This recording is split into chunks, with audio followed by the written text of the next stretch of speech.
안녕하세요. 설화산병원 노년내과의 정의원입니다. 이번 비디오에서는 첫 번째, 젊어서 돈 낭비하지 않는 방법을 통해서, 그리고 돈뿐만 아니라 건강도 적용이 되는 것인데요. 결국에 있을 때 잘하는 방법을 통해서 나이가 들어서도 재정적인 여유와 또 건강상의 여유를 만들어내는 방법을 말씀을 드리려고 하고요. 또 마지막으로 이렇게 해서 생겨난, 그러니까 지금까지 설명드린 세 가지 방법의 잉여를 어떻게 하면 잘 관리할 수 있을지, 그러니까 돈과 건강 모두 어떻게 하면 장기 투자의 마인드로 관리하실 수 있는지에 대해서 마지막으로 설명드리도록 하겠습니다. 국민이전 계정이라는 것이 있습니다. 이것은 통계청에서 만들어내는 통계 자료인데요. 평균적인 한국 사람이 태어나서부터 언제까지 적자로 부모님과 나랏돈을 사용을 하면서 인생을 살다가 어느 시점부터는 돈을 좀 벌어서 흑자 인생을 살고 다시 마지막으로 언제부터 적자 인생으로 전환되는지를 그려놓은 그림인데요. 지금 마지막 가장 최근에 나온 것이 2022년 발간된 리포트이고, 여기서는 27세가 되면 첫 번째 흑자 시기에 돌입하고, 그리고 61세가 되시면 마지막 적자 시기로 돌입한다, 이렇게 보여주고 있습니다. 자, 그런데 우리가 평생 동안 아무리 노력을 해서 나이가 들어서도 현금 흐름을 만든다고 하더라도 이 61세라는 시점을 영구적으로 뒤로 늦출 수는 없을 것입니다. 결국에는 조금씩 적자에 가까운, 그러니까 현금 흐름이 줄어드는 시점이 결국에는 오긴 할 텐데요.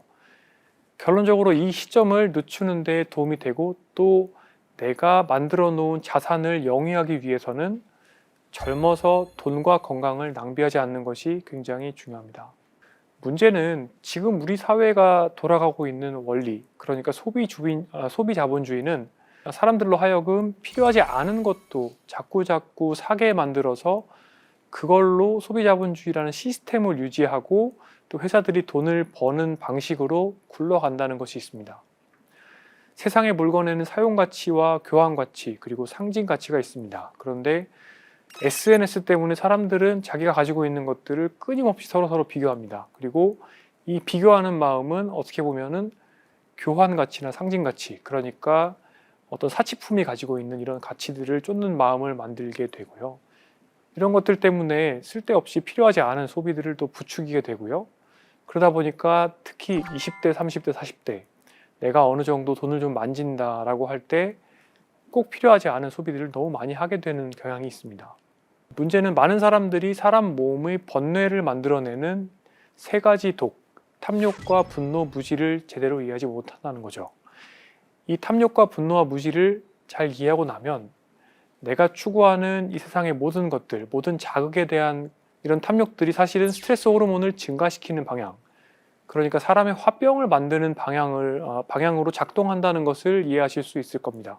문제는 사람은 기본적으로 행복을 달성하는 것을 욕심을 채우는 일로 잘못 생각하기 때문에 그러니까 나의 욕심은 채워질 수가 있고, 이렇게 채워지는 욕심에 의해서 나의 행복이 영속적일 것이라고 오해하는 것에서 시작이 됩니다. 이런 어리석음 때문에 결국엔 탐욕에 빠지게 되고, 어리석음에 의한 어떤 밑빠진 독에 모든 자극원과 물질적인 것들을 쏟아넣기 시작합니다. 돈이나 음식, 술과 마약, 물건, 성적 쾌락, 인기와 명성 등등이 있을 텐데요. 이 대부분의 것들은 사실은 노화를 빠르게 만드는 가속노화의 생활 습관과도 관련이 있죠. 문제는 이런 탐욕은 만족이 될 수가 없다는 겁니다. 결국에는 스트레스 호르몬을 우리는 만나게 됩니다. 첫 번째, 어떤 물질적인 것들을 성취하거나 또는 쾌락을 얻었을 때 일시적으로 나왔던 도파민 수치가 원래대로 돌아가게 되면 그때 스트레스 호르몬을 느끼게 되고요. 두 번째로, 내가 원하는 바를 얻지 못하면 스트레스 호르몬이 또 증가되게 되죠. 이런 것들이 반복되게 되면 이 스트레스 호르몬에 의한 여러 가지 변화, 그러니까 해마가 위축되고 전두엽 기능이 떨어지고 분노와 관련되어 있는 편도체가 과활성화되면서 결국에는 어리석음과 탐욕 증가로 이어지는 가속노화의 악순환이 돌게 됩니다. 결론적으로 사람의 번뇌를 만들 수 있는 불교의 삼독인 탐욕과 분노와 무지는 어찌 보면은 화병을 만드는 근원이라고도 볼 수가 있습니다. 자, 그런데요, 우리가 생각하는 자극원과 쾌락원, 이런 것들은 왜 결국에는 스트레스와 분노를 만드는지에 대해서 조금 더 자세히 살펴볼 필요가 있습니다. 제가 건강하게 사는 라이프 스타일에 대해서 얘기를 하면 젊은 분들께서는 그런 식의 삶을 살다가는 너무 노잼이 되기 때문에 인생이 재미가 없어서 오히려 스트레스를 많이 받을 것 같다라는 우려를 하십니다. 그리고 그렇기 때문에 나는 스트레스를 풀기 위해서 한껏 즐길 수 있는 삶을 살겠다, 이렇게 답을 주시는 분들, 악플을 하시는 분들이 있습니다. 하지만 문제는 어떤 쾌락에 대한 자극이 왔을 때 우리의 도파민이 올라갔다가 내려갈 때는 결국에는 기저치보다 더 많이 내려간다는 거고요. 이렇게 기저치보다 많이 내려가는 거는, 비유를 들자면 어떤 콜라를 한 잔 원샷 했을 때 처음에 혈당이 올라갔다가 그 올라간 혈당이 인슐린을 맞고 떨어져서 다시 기저치의 혈당보다 떨어지면서 그때 식탐이 생기고 스트레스 호르몬이 나오는 것과 굉장히 비슷하다는 것입니다.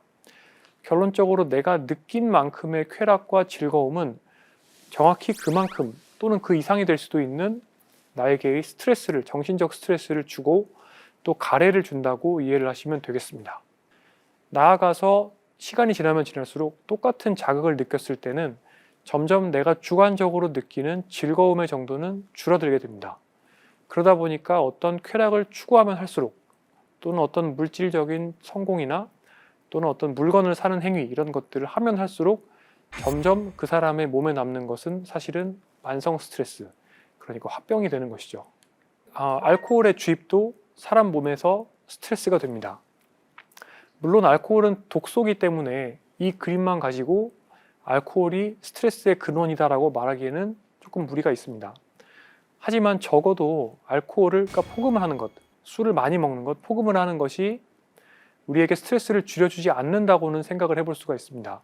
임신한 양에 대략 소주 2병 반 정도의 알코올을 주입하게 되면 스트레스 호르몬인 코티솔의 혈중 농도가 10배 이상 증가된다는 것이 연구를 통해서 확인된 적도 있습니다. 스트레스는 그 자체로 가속노화를 악순환시킬 뿐만 아니라 많은 사람들이 만병의 근원이다, 그리고 스트레스가 결국에는 암도 만든다, 이렇게 이해를 하고 계시죠. 다 맞는 말입니다. 만성적인 스트레스에 노출되면 크게 수면장애, 우울, 불안, 이 3가지를 만듭니다. 그리고 스트레스 호르몬은 전두엽 기능을 떨어뜨려서 판단력을 떨어뜨리고요. 또 쾌락에 대한 취약성을 만들게 됩니다. 그렇기 때문에 아마 여러분들께서도 스트레스를 많이 받거나 하루 종일 굉장히 지치는 일을 하고 나면 저녁에 퇴근할 때 끊임없이 핸드폰을 스크롤하거나 또는 집에 가서 맥주 한 잔을 원샷하고 또 누워서 비디오를 보고 싶고, 이런 생각들을 하시게 되시는 겁니다. 그리고 이런 것들은 개인의 인지 자원들을 갉아먹습니다. 그러니까 내가 사용할 수 있는 인지 자원은 어느 정도 정해져 있다고 보실 수가 있는데, 그런 인지 자원 속에서 내가 스트레스를 많이 받다 보면 조금씩 더 쾌락에 대한 취약성이나 이런 것들이 생긴다고 볼 수도 있습니다.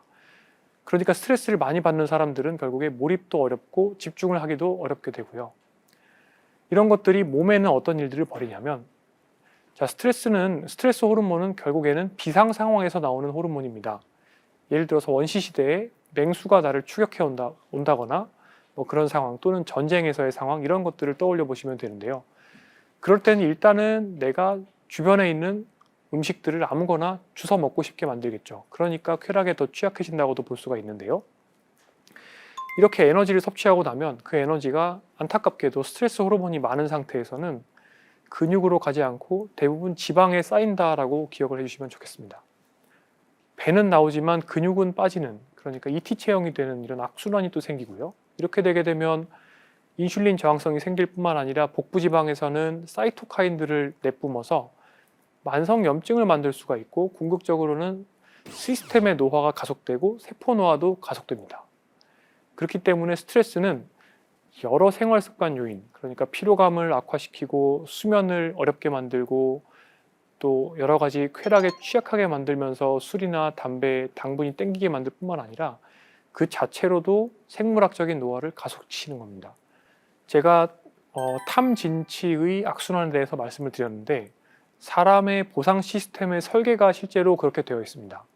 사람에게 주어지는 어떤 자극, 그러니까 즐거움의 양이 아무리 증가된다 할지라도 많은 자극이 주어지면 그 사람의 보상 회로가 점점 적응을 하기 때문에 결국에는 주관적으로 느끼는 보상의 정도는 점점 줄어들거나 또는 비슷한 수준에 머물게 됩니다. 그런데 이런 것들은 반대로도 이해를 할 수가 있습니다. 즐거움이나 쾌락을 추구하지 않는 방향 또는 경박단소한 방향으로 삶을 설계한다면 점차 더 적은 자극으로도 비슷한 정도의 보상을 느낄 수가 있습니다. 이런 것들이 극단적인 사례가 되면 이제 빅터 프랭클의 죽음의 수용소 같은 책에서도 볼 수 있듯이 결국에는 살아야 한다는 의지만 있다라고 하면 굉장히 안 좋은 환경에도 사람은 적응을 할 수가 있는 것이죠. 그렇기 때문에 결국에는 어떤 소유나 쾌락, 즐거움을 무한정 늘려서 스트레스를 해소하겠다는 것은 사실은 닿을 수 없는 신기루라는 것을 이해를 하셔야 되고, 소비나 향락은 결국에는 나의 노화 속도만 빠르게 만드는 해로운 방향의 삶의 해로운 방향의 라이프 스타일이라는 것을 이해하실 필요가 있습니다. 자, 그래서 로마 시대의 대문호죠. 키케로가 이런 말을 한 적이 있습니다. 기력이 쇠하는 이유는 그저 나이 들어서가 아니라 젊은 시절을 방탕하게 보냈기 때문인 경우가 더욱 많다. 결론적으로 젊은 시절에 만드는 여러 가지 과잉, 그리고 방탕한 삶, 쾌락과 즐거움이 있는 삶들은 결국에 노화의 어떤 통장에 차곡차곡 노화의 결과를 저축하게 되고, 그 저축 결과가 쌓이게 되면 결국엔 노쇠한 몸이 되고, 그 노쇠한 몸이 오는 시점이 빨라지게 되면 결론적으로는 70대, 80대, 90대가 되었을 때 기저귀를 차거나 또는 돌봄 요구가 필요해지는 시기도 빨리 찾아온다는 것이죠. 이런 개념을 노화과학적으로 다시 이해를 해보시면 결국 국민 이전 개정에서 제가 보여드렸던 그림과 같은 그림을 만나게 됩니다. 사람은 30세에서 대략 60세까지 흑자 인생을 사는데요. 대사적인 측면에서, 그러니까 에너지 측면에서도 사람은 이 시기 동안 기초대사량이 감소되게 되겠고, 한마디로 쉽게 말하면 물만 먹어도 살이 찌는 체형이 됩니다. 그리고 이때의 과잉, 이때 술을 많이 마시고 움직이지 않고 단순당과 정제 곡물을 많이 섭취하고 또 스트레스를 받아서 배 나오고, 이런 것들이 결국에는 혈압, 당뇨, 고지혈증, 대사질환을 만들게 되고, 이런 고장들은 결국에 생애 전환기, 그러니까 50대, 60대, 70대를 지나고 나서 이후에는 똑같은 음식을 먹어도 근육이 빠지고 쇠약해지고 식욕이 떨어지고 씹기도 어렵고 삼키기도 어려워지는 제3의 시기가 오는데, 결국에 적자의 시기죠. 이 시기가 오는 기간을 점점 더 단축시키게 됩니다. 젊었을 때의 과잉이 나이가 들었을 때의 빈약을 만드는 것이죠. 젊어서 돈 잘 벌 때 내가 탕진하고 나면 나이가 들었을 때 쓸 돈이 남지 않는 것과 굉장히 비슷하다고 볼 수 있습니다. 그렇기 때문에 느린 나이듦이라는 것은 결국에는 청년이나 중년, 그리고 초기 노년기에 경박단소하고 단박한 그런 중용의 삶이라고 할 수 있습니다. 그리고 내가 낭비해 버릴 수 있는 내 삶의 어떤 쾌락의 양은 정해져 있다라고 생각하는 것이 좋습니다. 한편으로 이 개념, 그러니까 생애가 전환된다라는 개념을 이해를 하지 못하면 많은 분들이 건강관리에 실수를 하십니다. 젊어서는 돈을 모아야 되고 은퇴 이후에는 모아놓은 돈을 쓰는 게 맞죠. 이거는 당연히 이해를 하시는데, 젊어서는 말하자면 단순당과 정제국물을 열심히 드시다가 50대, 60대에 좋지 않은 건강검진 성적표를 받아들게 되시면 그 이후에 예를 들어서 하루에 2만 보씩 걸음을 걸으시고 또 잡곡밥을 드시면서 소식을 하시고 간헐적 단식을 하시면서 오히려 근육을 축내는 방향으로 생활 습관을 만드시는 분들이 너무 많습니다. 어떻게 보면은 젊어서는 탕진을 하고 나이가 든 후에 허리띠를 졸라매는 것과 비슷한 방식인데, 사실은 이것과 반대 방향, 그러니까 젊어서 경금박단소하게, 나이가 들어서는 생애전환기 이후에는 근육을 보호하기 위해서 말하자면 흰쌀밥도 충분히 드시고 또 고기도 충분히 드시고 단백질을 많이 드시고 근력 운동을 하시는 방향으로 라이프 스타일을 만드시는 게 좋습니다. 자, 그렇기 때문에 젊어서의 탕진과 즐거움이 노쇠와 치매를 만들고 고장을 만들 뿐만 아니라 실질적인 경제적인 결핍을 만든다. 그렇기 때문에 젊어서는 정갈하게 삶을 만들고 느리게 나이 드는 삶의 방식을 만드는 것이 경제적으로 동시에 건강적으로도 굉장히 지속 가능한 방법이라는 것을 이해를 해주시면 좋겠습니다. 마지막입니다. 건강한 장기적 안목에서 자산과 건강을 관리하는 것입니다. 여기서는 제가 몇 가지 사람들이 가지고 있는 흔한 인지적인 오류에 대해서 말씀드릴 겁니다. 첫 번째로, 사람은 흔히 고급 이미지를 가지고 있는 또는 좋은 느낌과 연관된 것이라고 하면 스스로의 건강에도 좋다고 느끼는 오류가 있습니다. 예를 들어서 디톡스 주스의 이미지라든지 또는 어떤 천년 비타민이라든지 또는 유기농 시리얼, 이런 느낌들 있죠. 유기농, 천연, 디톡스, 그리고 이런 것들을 포장을 굉장히 근사하게 해놓습니다. 그렇게 해놓으면 이런 것들은 그 성분이 무엇이 되었던 간에 나한테 좋을 거라고 생각을 하죠. 문제는 디톡스 주스에는 상당한 당분이 들어있고 유기농 시리얼이어도 사실은 그것은 정제곡물이죠. 그렇기 때문에 그런 것들은 젊었을 때 섭취하게 되면 사실은 혈당 스파이크를 만드는 근원이 될 수 있습니다. 사람은 장기적으로 사고하지 못하는 오류가 또 있습니다. 기본적으로 사람의 뇌는 18개월에서 24개월 이상을 사고하기가 어렵게 설계되어 있습니다. 수렵 채취 사회, 그러니까 원시 시대에는 그 이상을 사고하는 것 자체가 오히려 사람의 유전자를 보존할 수 있는 가능성을 낮췄을 거라고 생각합니다. 그렇기 때문에 사람은 기본적으로 아직 오지 않은 질병이나 미래의 기능 장애를 예방하기 위해 어떤 노력을 해야 하는 것을 견디기 어려워합니다. 기후 위기를 대응하는 것도 굉장히 그래서 어렵죠. 그렇기 때문에 때에 맞는 작은 노력, 그러니까 젊었을 때 있는 돈을 저축하고 또 라이프 스타일은 경박단소하게 만드는 이런 작은 노력들이 미래의 큰 악결과를 예방해 줄 수 있지만 그런 사소한 투자를 하지 않는 그런 오류가 있습니다. 세 번째로 조금 전에 말씀드린 것처럼 많은 사람들이 몸의 운영 시스템이 일정하다고 생각하는 오류를 가지고 계세요. 그러니까 젊어서는 소식 절식을 해야 되고 노쇠와 질병이 생긴 후에는 오히려 하루 세 끼 잘 나누셔서 단백질 드셔야 되는데 이걸 반대로 하시는 거죠. 그리고 어떤 유튜브나 건강 상식을 보더라도 젊은 사람에만 효과가 있고 어르신에서는 효과가 떨어질 수 있는 건강 정보들을 모두가 그냥 실천하시기만 하면 만병통치가 됩니다. 이렇게 이야기를 하시는 분들이 많고 또 이렇게 편집이 되는 경우가 많이 있습니다. 비슷한 오류들이 또 많이 있습니다. 편하고 싶은 본능이 있죠. 사람들은 무언가를 먹어서 해결하고 싶어 하고 또 무언가 비슷한 거를 먹으면 좋아질 거라고 생각합니다. 마이클 조던을 먹으면 농구를 잘하게 될까라는 재미있는 말이 있습니다. 당연히 그럴 가능성이 없겠죠. 하지만 많은 분들이 관절을 구성하고 있는 성분을 먹으면 관절이 좋아질 거다. 콜라겐을 구성하고 있는 또는 콜라겐 자체를 먹으면 피부가 좋아질 거다.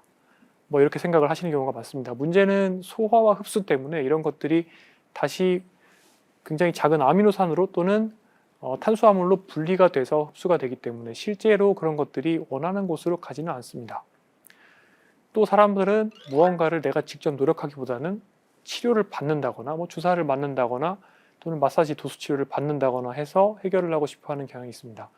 하지만 대부분 어떤 개선을 하기 위해서는 내가 수동적으로 이렇게 가만히 있어서는 안 되고 내가 노력을 하고 고통을 받아야 됩니다. 결국에는 이 편하고 싶은 본능은 우리의 건강 상태, 그러니까 몸과 마음 건강이 오히려 나빠질 가능성이 높죠. 그 다음이 이제 직선을 믿고 싶은 오류입니다. 무조건 좋은 거라고 하면 더 많으면 더 좋을 것 같다. 하지만 물만 많이 먹어도 독이 됩니다. 그러니까 메가도즈 비타민 4g, 8g 무조건 더 많으면 더 좋을 것 같다. 그렇지가 않습니다. 선악관계를 만드는 오류, 대표적인 오류입니다. 활성산소가 나쁘기 때문에 활성산소를 무조건 없애야 된다라고 생각하는 분들이 많아요. 자, 문제는 우리 몸에서 운동할 때 생겨나는 건강한 활성산소의 정도는 사실은 고장난 미토콘드리아를 청소해주고 또 오토파지라고 해서 고장난 단백질을 청소하는 그런 기작들을 활성화시켜줍니다. 그러니까 건강한 활성산소는 오히려 노화를 느리게 만들어주는 효과가 있는데 문제는 활성산소가 나쁘다라고만 무조건 들으시니까 활성산소를 무조건 없애야겠다라고 생각을 하고 항산화제를 고용량으로 드시는 분들 굉장히 많이 있습니다. 하지만 오히려 우리가 현대사회에서 운동조차 부족하다는 것을 생각해 보면 이렇게 무조건 선악관계를 만들어서 활성산소를 없애는 것이 실제로 큰 도움이 되지 않을 거라고 생각해 볼 수도 있고요. 많은 연구들을 종합해 보면 실제로 항산화 물질을 고용량으로 복용하는 것은 생존율을 증가시키거나 또는 질환을 예방하는 데 효과가 없습니다. 제가 많이 말씀드리는 것인데요. 영양제를 그래서 드시고자 하는 분들이 굉장히 많이 있습니다. 어디에서 제가 강의를 하고 나면 반드시 어떤 영양제 먹는 게 좋습니까? 선생님은 어떤 영양제 드십니까? 이렇게 질문을 하시는 분들이 있습니다. 저는 항상 이렇게 답변을 드리죠. 대부분 지금을 살고 있는 현대인들은 이미 몸속에 충분한 영양제를 가지고 있을 가능성이 높습니다. 오히려 영양 과잉을 걱정해야 되는 상황입니다. 어떤 영양 성분이 굉장히 농도가 떨어져서 그런 것이 생명을 위협할 수 있는 정도가 되면 여러 가지 증상이 나옵니다. 온몸에서 피가 날 수도 있고요. 피로감이 굉장히 심할 수가 있고 식욕도 떨어질 수가 있고 전신 위압감이 있을 수가 있겠죠. 그런 상황에서 영양제를 보충하면 그 영양제는 기사회생에 도움이 됩니다. 그런 측면에서는 사실은 비타민 B나 비타민 C, 비타민 E 이런 여러 가지 비타민들은 대부분의 현대인들에겐 충분합니다. 그런 측면에서 현대인들에서 특별히 부족한 영양소가 세 가지 있죠. 첫 번째는 잠입니다. 두 번째는 운동입니다. 그리고 세 번째는 머리 비우기입니다. 스트레스 관리죠. 이 세 가지가 너무너무 부족하기 때문에 많은 분들이 이 세 가지 때문에 가속노화의 악순환, 그러니까 노화 속도가 빨라지는 어떤 악순환에 진입하게 됩니다. 잠이 부족하면 스트레스 호르몬이 늘고 피로가 늘고 쾌락에 취약해지고요. 스트레스를 받아도 똑같은 결과가 되고요. 운동이 부족해지면 인슐린 저항성이 생기고 사람이 비만해지고 또 노화 속도가 빨라집니다. 이런 것들을 관리하시는 게 어떻게 보면 진짜 영양제다라고 생각하시는 게 좋은데요. 기본적인 어떻게 보면 이렇게 잠이나 운동이나 머리 비우기를 보충하는 것은 지금까지 말씀드린 사람의 본능에 역행하는 거기 때문에 이성적으로 우리가 어떤 것이 부족한지를 파악하고 부족한 부분들을 보충해 줄 필요가 있습니다. 자산은 장기적으로 관리를 해야 되고 또 한편으로는 우리가 살아가는 동안에 대략 돈을 버는 기간 동안 큰 사기만 한 3번 정도만 잘 피해도 많이 지킬 수가 있고 그렇게 관리를 하시면 100세라는 기간 동안 돈을 모으시고 또 재투자를 하시면 대개는 실질적으로 그러니까 절대적인 개념에서도 10억, 20억 이런 부자가 다들 되실 수가 있습니다.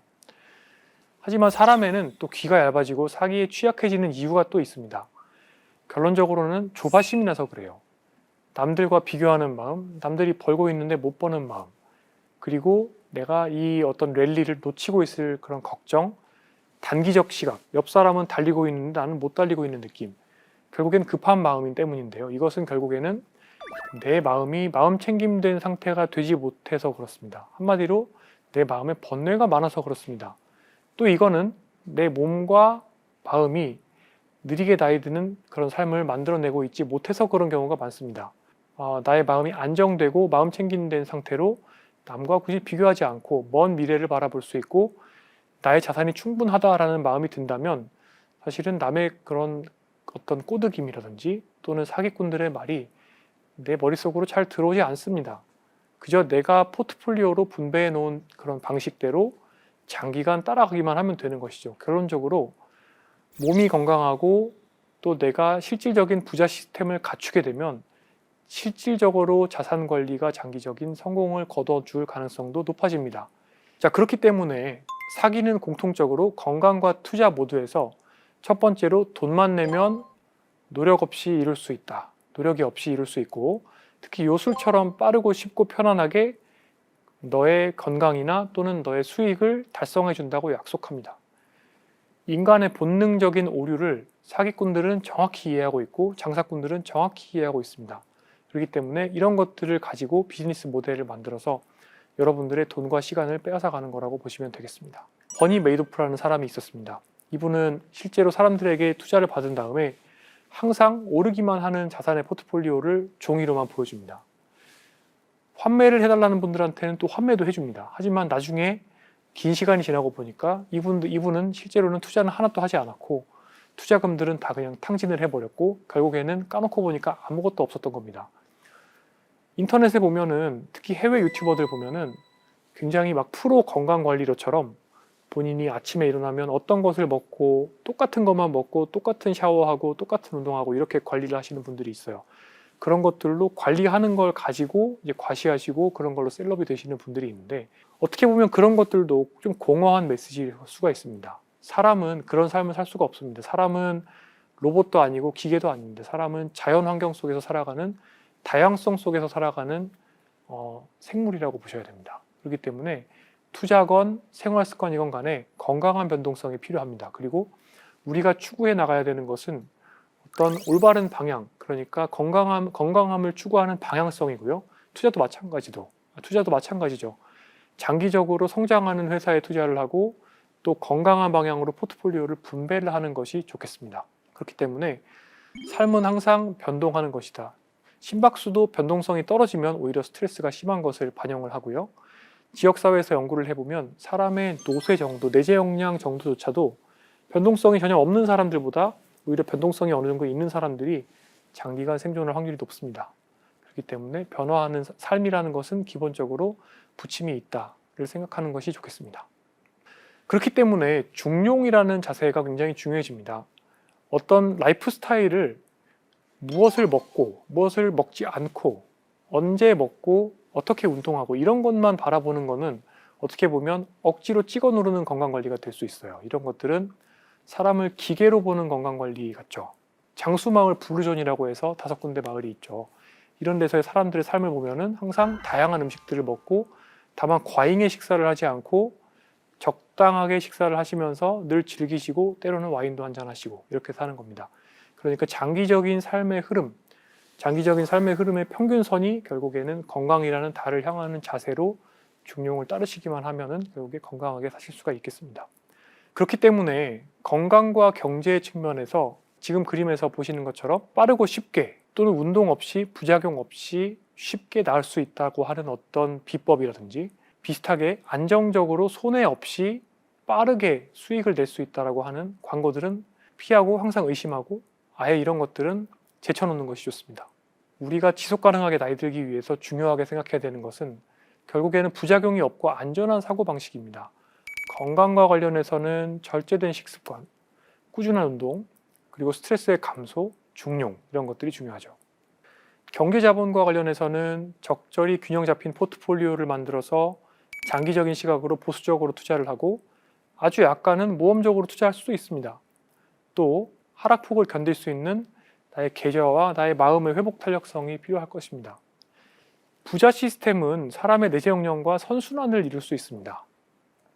조금 전에 말씀드린 것처럼 나의 내재 역량이 부족하다라고 하면 오히려 내가 옆 사람의 어떤 유혹이나 사기꾼들의 유혹에 취약해질 수 있습니다. 나의 부자 시스템이 갖추고 있는 나의 마음의 여유는 불필요한 스트레스 상황과 탐욕, 분노, 무지에 빠지는 상황을 줄여줍니다. 한편으로 이런 부자 시스템은 나의 경제적 자원을 조금 더 나은 곳, 그러니까 나의 내재 역량을 증진할 수 있는 곳에 사용할 수 있는 기회를 제공해 줍니다. 이렇게 내재 역량을 증진하는 것은 장기적으로는 또 건강과 관련된 비용, 돌봄과 관련된 비용 지출을 감소시켜 줍니다. 그렇기 때문에 현금 흐름을 또 장기적으로 개선시켜주는 플러스 알파, 플러스 알파, 플러스 알파의 효과가 있습니다. 그래서 결국에 부자 시스템이 갖춰지면 내재 역량이 강화되고 내재 역량이 강화된 사람은 점점 더 부유한 사람이 됩니다. 이런 시스템이 100년 동안 굴러가다 보면 대부분의 사람들이 당연히 부자가 되실 수가 있습니다. 그리고 이런 시스템이 만들어지고 나면 그 효과는 점점 복리처럼 쌓이게 되고 그 차이는 가속 노화를 경험하는 사람과는 점점 더 시간이 지날수록 많이 벌어지게 됩니다. 이런 점들을 감안하셔서 느리게 나이 드시는 부자 시스템을 갖춰보시면 좋겠습니다. 감사합니다.